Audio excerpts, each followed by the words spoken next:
السلام علیکم ناظرین، آج کی ویڈیو کا عنوان ماہ محرم کے روزوں کی فضیلت ہے۔ جیسا کہ آپ جانتے ہیں کہ ماہ محرم کا آغاز ہو گیا ہے، تو آئیے ذرا اس مہینے کی اہمیت اور اس ماہ میں روزے رکھنے کی فضیلت پر کچھ بات کر لیں۔ اسلامی سال کا آغاز محرم الحرام سے ہوتا ہے۔ یہ مہینہ نہایت فضائل اور برکات کا حامل ہے۔ اس ماہ کی اہمیت کا اندازہ آپ یوں لگا سکتے ہیں کہ اسے شہر اللہ یعنی اللہ تعالیٰ کا مہینہ قرار دیا جاتا ہے۔ اس مہینے کی حرمت اور تعظیم زمانہ جاہلیت سے چلی آ رہی ہے۔ کفار بھی اس ماہ مقدس میں اپنی لڑائیاں موقوف کر دیا کرتے تھے۔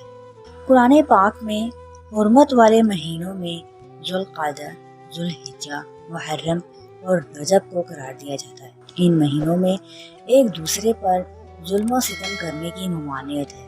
صحیح مسلم میں آتا ہے کہ حضرت ابو ہریرہ کی روایت ہے کہ رسول اللہ صلی اللہ علیہ وآلہ وسلم نے فرمایا کہ ماہ رمضان کے بعد اگر کسی مہینے میں روزے رکھنا افضل ہے تو وہ محرم الحرام کے روزے ہیں۔ قرآن پاک میں اس مہینے کو شہر الحرام یعنی حرمت والا مہینہ اور شہر اللہ یعنی اللہ کا مہینہ قرار دیا۔ جیسا کہ میں نے بتایا کہ رمضان کے بعد اگر کسی مہینے میں روزے رکھنا افضل ہے تو وہ محرم الحرام کے روزے ہیں۔ ذوالحجہ میں بھی پہلے 9 دنوں کے روزوں کی فضیلت بیان کی گئی ہے، لیکن ماہ محرم میں ایسی کوئی پابندی نہیں ہے۔ آپ اس پورے مہینے میں کبھی بھی روزہ رکھ سکتے ہیں۔ ضروری نہیں کہ پورے مہینے کے روزے رکھے جائیں ماہ رمضان کی طرح۔ محرم الحرام کی ایک اہمیت یہ بھی ہے کہ یہ ہجری سال کا پہلا مہینہ ہے۔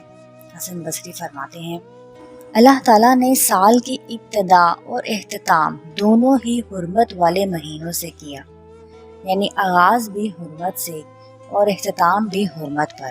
اب آتے ہیں عاشورہ کے روزے یعنی 10 محرم کے روزے کی طرف۔ اس روزے کو بڑی اہمیت حاصل ہے، جیسا کہ آپ نبی صلی اللہ علیہ وآلہ وسلم سے اس روزے کے بارے میں جب پوچھا گیا تو آپ صلی اللہ علیہ وآلہ وسلم نے فرمایا کہ یہ روزہ گزرے ہوئے 1 سال کے گناہوں کا کفارہ ہو جاتا ہے، یعنی پچھلے محرم سے اب تک کے جو گناہ ہوں گے وہ انشاءاللہ تعالی معاف ہو جائیں گے۔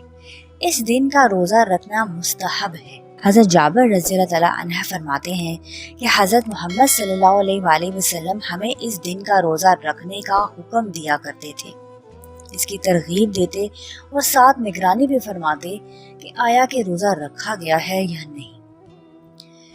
پھر جب رمضان المبارک کے روزے فرض کر دیے گئے تو اس کے بعد آپ نے اس روزے پر زور دینا کم کر دیا، یعنی اس روزے کی اہمیت ایک نفلی روزے کی طرح ہو گئی۔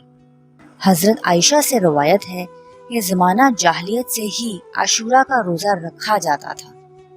جب حضور صلی اللہ علیہ وآلہ وسلم مدینہ منورہ تشریف لائے تو وہاں کے یہود 10 محرم کا روزہ رکھا کرتے تھے۔ آپ نے اس کا سبب دریافت فرمایا تو پتہ چلا کہ یہی وہ مبارک دن تھا جب اللہ تعالیٰ نے حضرت موسیٰ علیہ السلام اور ان کی قوم کو فرعون کے ظلم و ستم سے نجات دلائی تھی۔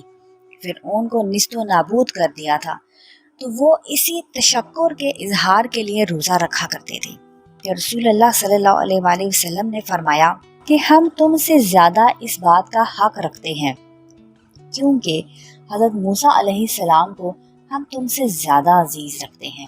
لہٰذا آپ صلی اللہ علیہ وآلہ وسلم نے خود بھی یہ روزہ رکھا اور پھر فرمایا کہ اگر میں آئندہ سال زندہ رہا تو میں 9 محرم الحرام کا روزہ بھی ساتھ میں رکھوں گا تاکہ یہودیوں کی مخالفت ہو سکے۔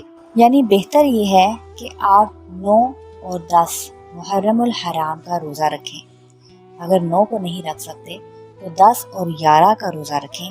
ایک روزہ نہ رکھیں بلکہ 2 روزے رکھیں۔ یہ مہینہ گناہوں کی معافی کا مہینہ قرار دیا گیا ہے۔ سامعین، اس وقت ہم بھی محرم کے مہینے میں ہیں۔ دعا کرتے ہیں کہ اللہ پاک ہمیں ایمان کی درست حالت میں اس مہینے سے خیر و برکات حاصل کرنے کی توفیق عطا فرمائے۔ آمین۔